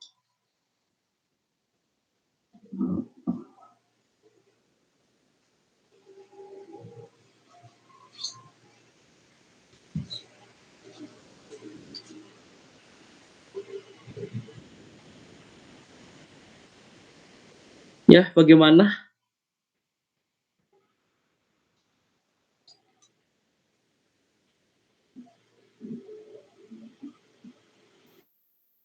Sebenarnya yang lain ada yang mau nanggepin lagi nggak?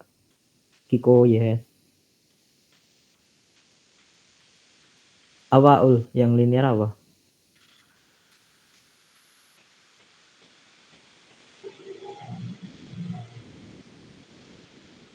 Kayaknya biar enak aja nggak sih dibikin linear semua. Kalau non linear ntar makin ribet.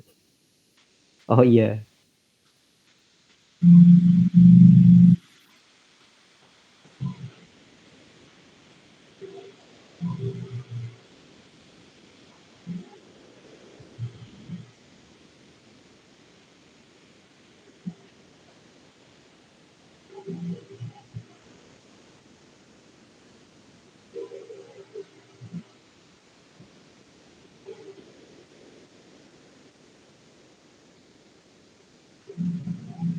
Kalau Ihsan Edwin gimana?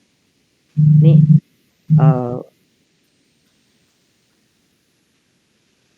Ihsan sama Edwin ada kan di situ.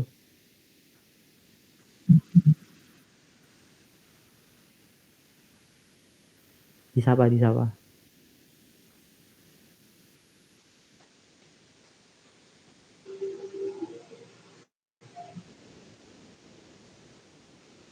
Oke, mantap.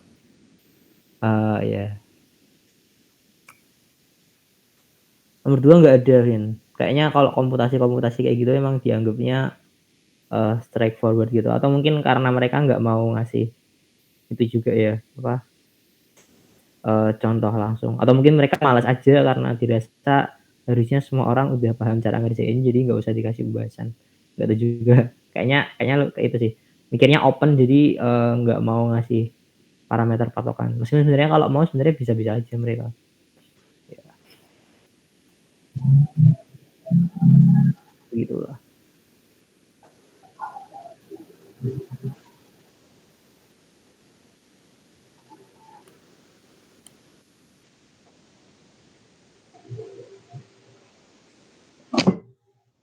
Nah, kurang lebih begitu. Iya, nomor 2 nggak ada. Anehnya itu nggak ada. Itu. Itu aja sih anehnya itu nggak ada.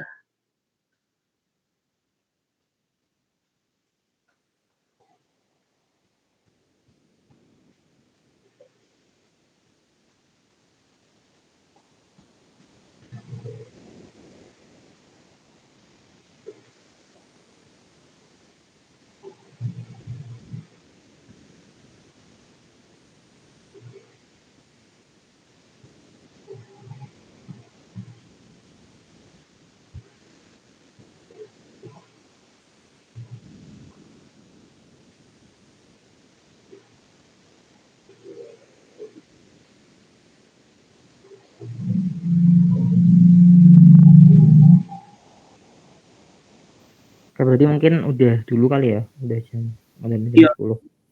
kayaknya udahan. Besok. Oh iya, Heeh. kita tuh belum bagi timnya. Pendaftaran terakhir tuh tanggal 29 kalau nggak salah di webnya tuh. Bentar, kita coba cek lagi. Ya, pendaftarannya tuh open sampai 24 jam sebelum kompetisi. 20 kompetisinya itu tanggal 29 sampai 30. Jadi 5 hari lagi. Jadi mungkin eh oh iya, saya tak lanjutin omonganku dulu ya. Jadi mungkin kalau mau besok Rabu itu apa mulai bagi tim sama bagi yang mau ngedaftarin ke timnya siapa. Boleh minta tolong barangkali itu mungkin Rabu ya, ntar kodein. gitu ya. By the way nih, aku mau nyampein dulu ini dari Aden, katanya mau izin dulu nggak ikut tahun ini, tapi dia tetap ada di grup gitu loh.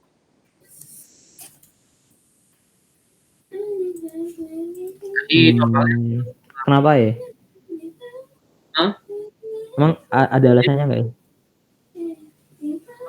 Dia bilangnya masih ada urusan juga yang harus dikerjain. Mungkin nggak enak juga kalau misalnya harus apa ya 4-4-3 gitu. Nggak tahu lah kenapa. Atau mungkin tanyain dulu aja, nggak usah dikasih tahu alasannya ke kita yang lain nggak apa, mungkin tanyain dulu aja alasannya kenapa. Kalau misalkan alasannya karena nggak mau bebanin, dicoba diajak ulang. Tapi kalau misalkan alasannya emang nggak yang pribadi atau misalkan nggak bisa dicegah gitu, ya udah nggak apa, biarin dulu aja. Ntar dibaginya 4-4-3. Ntar mungkin itu baginya apa, disebar agak rata aja ya. Misalkan yang tahun ketiga sama keempat ntar dibikin rata aja di timnya. Tahun pertama sama kedua juga dibikin rata biar ntar bisa itu, Mbak, bisa saling tahu itu. Oh iya, sama kalau udah dibagi tim, ntar kan pas ngerjain itu kan diminta untuk tidak bekerja sama ya. Jadi mungkin ntar bikin tiap tim bikin grup sendiri. Jadi pas hari H kalau bisa mungkin grup WA-nya yang satu itu nggak buat koordinasi ngerjain soal, cuma buat ya apa deh, kalau mau bercanda atau mau cerita-cerita aja. Tapi koordinasi ngerjain soalnya tetap di grup yang masing-masing tim gitu, biar nggak ya biar nggak curang aja lah.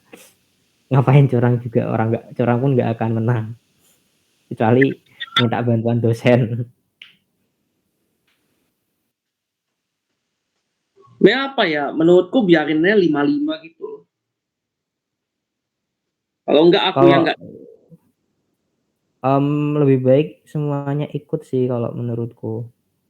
Karena karena apa ya, ya toh kita nggak nyari menang juga gitu loh, kita yang penting semuanya bisa ngerasain lombanya gitu.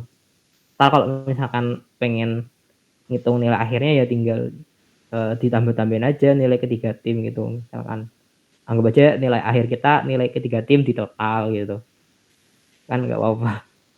Toh juga aku nggak yakin mau dibikin 5-5 sendiri juga bakal ada yang peringkat 3 besar atau 4 besar gitu, enggak kok. Paling juga ya masih kayak tahun lalu, nggak akan itu banget. Jadi kalau bisa yang penting semua ikut dulu aja, nggak usah mikir entar baginya gimana, soalnya gimana, yang penting ikut semua dulu aja. Nah, entar ya udah sesuaiin sama timnya masing-masing. Soal hasilnya nggak usah terlalu dipikirin, yang penting ngerjain dulu aja. Sama ini, kalau bisa kalau ada yang masih mau masuk diajakin lagi. Ya itu juga nggak apa-apa sih, cuma mungkin agak rada mepet aja ntar orangnya, kasihan. Tapi kalau masih ada yang mau masuk ya nggak apa, bilang aja. Mungkin seenggaknya sebelum tanggal 28 kali ya, kan mulainya tanggal 29, berarti sebelum tanggal 28 kalau bisa udah konfirmasi biar ntar dimasukin ke timnya. Jadi yang penting daftar dulu sih, makanya mungkin besok Rabu tuh yang penting udah ada yang mau ngedaftarin. Terus kalau bisa tanggal 27 udah daftarin semua, ntar tinggal masukin nama anggota sama nama timnya itu. Terserah gimana. Oke. Bisa. Oh iya, Nek, yang awal tadi itu sebenarnya sistem 2 persamaan doang kok awal harusnya. Cuma buat ya susceptible sama yang buat yang resistance. Kalau Iya. analitik susah sih mungkin ya. Aku kemarin nyoba mikirin kalau analitik tuh bisanya kalau nggak ada konjugasi itu masih bisa diselesaikan. Tapi kalau ada konjugasi yang konversi dari S ke R itu kayaknya nggak bisa diselesaikan secara analitik. Tapi kalau komputasi numerik tetap itu bisa kok diselesaikan sistem 2 persamaan. Malah ya tinggal pakai Runge-Kutta atau pakai metode Euler biasa.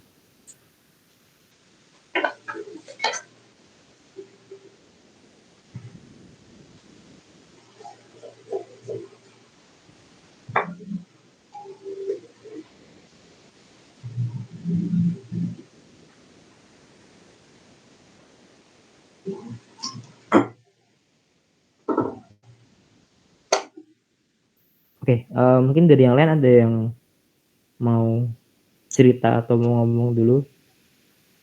Kalau nggak ada mungkin kita lanjut besok Rabu gitu. Kalau ada ya nggak apa disampaikan dulu aja.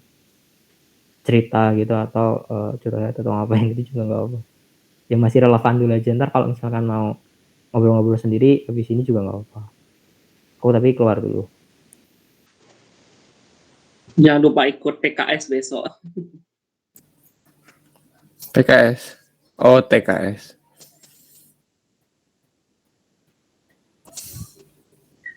TKS apa ya? Yang ini nggak sih? Hearing prodi.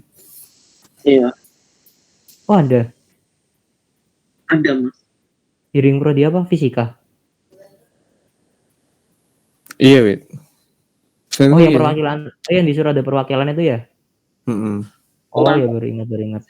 Aku kayak udah ada BC-nya nih, cuma aku lupa kemarin. Semua mahasiswa prodi ya enggak disebar undangannya langsung gitu, enggak terbatas.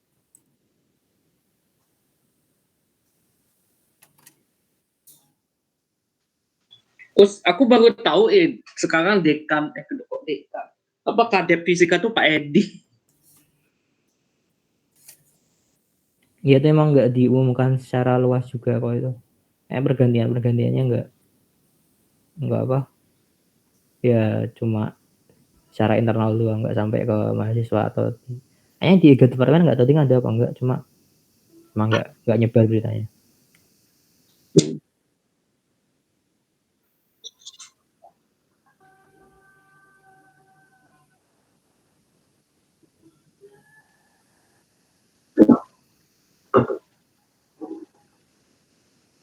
Tapi Pak Edi kasihan baru turun dari